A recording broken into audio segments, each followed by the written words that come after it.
मजा नहीं आ रहा है।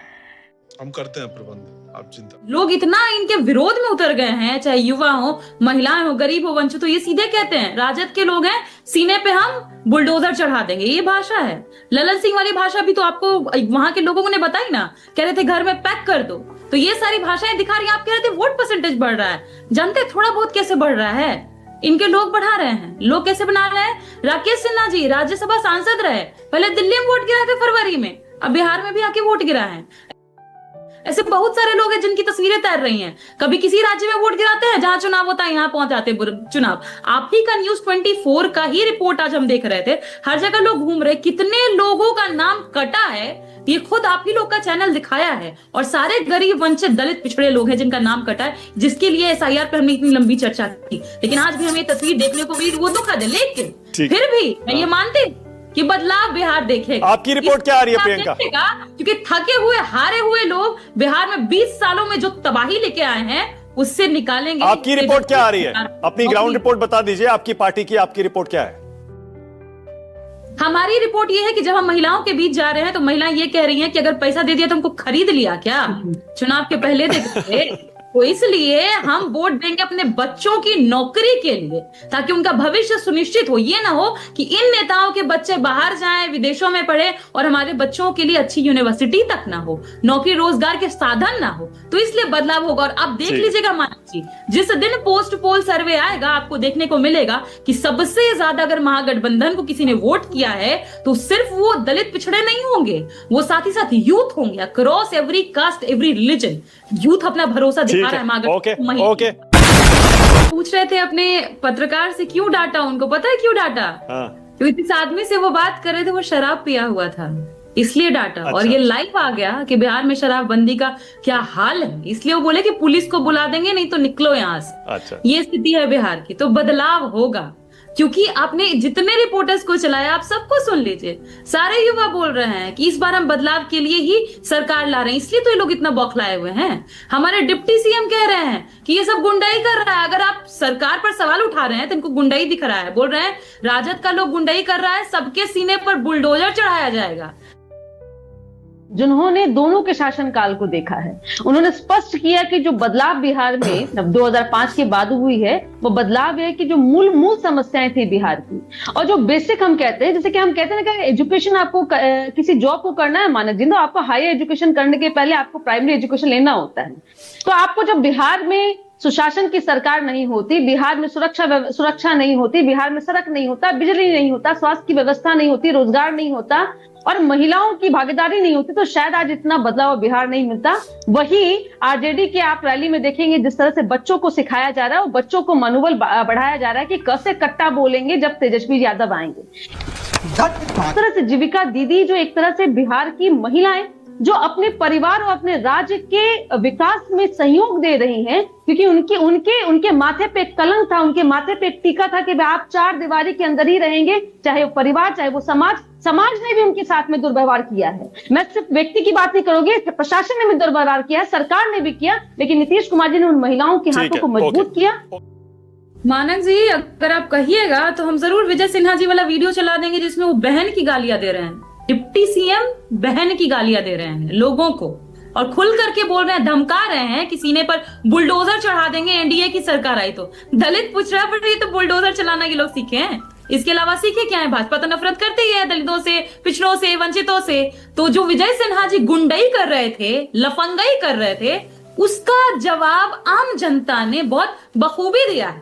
हमारे MLC को धमका रहे थे, उनका गाड़ी रोके हुए थे और हमारे MLC बोले कि गुंडाई हमारे सामने मत बतियाइए। और ये गुंडाई कौन कर रहा? हमारे डिप्टी CM। चुनाव आयोग तो कुछ करता ही नहीं है। कुछ करना होता तो ललन बाबू भी जेल में ना होते। अनुप्रिया, सही बात है। रागनी, एक दिन पहले जो प्रेस कॉन्फ्रेंस किया आपने वोट चोरी वाला, हाइड्रोजन बम वाला, आपको लगता है कि उसकी वजह से वोट परसेंट बढ़ रहा है क्या बिहार में?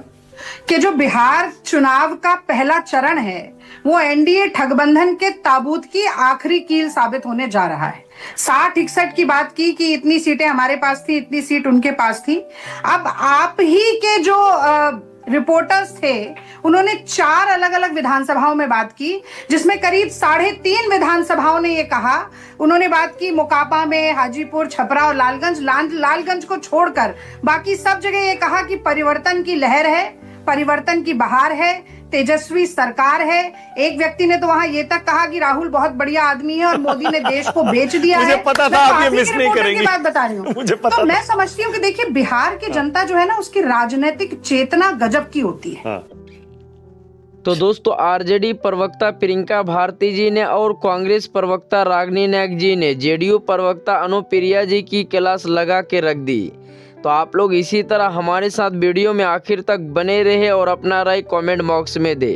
और जहां तक आप पूछ रहे हैं कि वोट परसेंटेज बढ़ेगा तो क्या होगा, 100 में से 70 बार अगर किसी भी प्रदेश की या देश की जनता जोश जुनून और जज्बे के साथ वोटर परसेंटेज को बढ़ाते हुए वोट देती है, और वो हम एक बड़ा ट्रांसफॉर्मेशन या जो आप खुद कह रहे हैं कि रिकॉर्ड टूट गए देखते हैं, तो वो उसी सरकार को चलाने के लिए नहीं होता है, वो परिवर्तन के लिए भी ही होता है। सत्ता को हथियाने का काम यहाँ पर चल रहा है। तो नौजवान देखिए, नौजवानों ने कहा कि 10 बड़ी परीक्षाएं लीक हो गई, पेपर रद्द हो गए, डिग्रियां बिक रही हैं, हमारे भविष्य का क्या होगा, तो उन पर लाठियां भांजी गई ना। वो हर नौजवान जो लाठी से पिटा है, वो हर नौजवान जो 18 से 23 साल का है पर उच्च शिक्षा से वंचित है, वो हर नौजवान जो अपने भविष्य को अंधकार में देख रहा है, वो आज लाइन में लगा है और एनडीए गठबंधन को हराने के लिए लगा है। शाबाश बेटा, बहुत बढ़िया। जो बिहारी प्रवासी जो बाहर रहते हैं 25-30 लाख लोग, वो भी बिहार आकर के आए हैं और छठ में अपना वोट दे रहे हैं। और निश्चित रूप से बिहार में जो बदलाव हुआ है, शानदार सड़कें, शानदार बिजली, जो गांव-गांव में अंधेरा लालटेन में डूबा रहता था, ठीक है, आज लोग उसको देख। अच्छा, ये विजय सिन्हा जी पर हमला किसने करवाया, आपकी क्या रिपोर्ट है और क्यों करवाया? हमला कल्चर करना, कट्टा कल्चर हमेशा आरजेडी का काम रहा है। एन केन प्रकार कभी बूथ लूट के चुनाव जीतते हैं, कभी हत्या करके चुनाव जीतना चाहते हैं, कभी अफवाह फैला के चुनाव जीतना चाहते हैं। देखिए, मुझे लगता है ये बहुत ही हास्यास्पद है। जदयू की प्रवक्ता ने भी कट्टा शब्द का इस्तेमाल किया, भाजपा की प्रवक्ता ने भी कट्टा शब्द का इस्तेमाल किया, और पूरे देश ने सुना कि इसी कट्टा शब्द का इस्तेमाल चुनाव के मंच से नरेंद्र मोदी जी ने किया। आरजेडी के प्रचार गानों में एक मिनट में, मोकामा में ये कट्टा लेकर जेबों में कौन घूम रहा था? किस दल के प्रत्याशी कट्टा लेके, असला बम बारूद लेकर घूम रहे हैं? मिल गया जवाब। आज आप कहते हैं हमने तो गिरफ्तारी कर ली, लेकिन दुलारचंद यादव की जान थोड़ी वापस आ जाएगी। अगर कभी जंगल राज बिहार में रहा है तो वो पिछले 20 सालों में रहा है, और यही कारण है कि बार बार नरेंद्र मोदी जी को भी कट्टा जैसे शब्द का इस्तेमाल करना पड़ रहा है। माने जी, भागलपुर में जिस तरह से कांग्रेस के शासन काल में मुसलमानों को काटा गया था, और लालू जी के समय में जिस तरह से नरसंहार का दौर चला था, कई गांव को मार दिया गया था जिस जाति के नाम पे, धर्म के नाम पे, वैसे लोगों ने बिहार में विश्वेशी समझा है कि जंगल राज होता क्या था। चुप साली, बकवास करती है। ये बोल करके निकल जाना है कि नहीं ये जंगल राज नहीं, महाजंगल राज है, कि बिहार की जनता तय कर रही है ना। और ये तय कर रही है कि बिहार की जनता की लालटेन की लौ नहीं जली है 2005 के बाद में, वो सिर्फ नीतीश कुमार जी की देन थी जिसमें 2015 में जला। 2010 में 115, 2015 में 71 और 2020 में 43। इतने बड़े सुशासन बाबू होते तो ये आपकी आधी सीटें ना होती जाती। तो थोड़ा तथ्यों को देखिए, और आईना जब उठाइए तो पहले खुद अपने आप को आईने में देखिए, तब दूसरों के ऊपर तबसरा कीजिए। शर्म आ गई। तो दोस्तों, वीडियो तो फाइनली हो चुका है, और आप लोगों ने आज की इस डिबेट वीडियो को पूरा देखा, तो आप लोगों को जरूर कुछ ना कुछ समझ में आ गया होगा कि इस बार बिहार की युवा क्या चाहते हैं।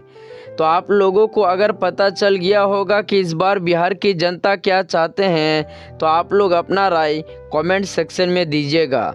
और हाँ, अगर चैनल पे नए आए हो और अभी तक चैनल को सब्सक्राइब नहीं किए हो तो चैनल को सब्सक्राइब कर लीजिए, क्योंकि आपको इस चैनल में इसी तरह डिबेट वीडियो देखने के लिए मिलते ही रहेंगे।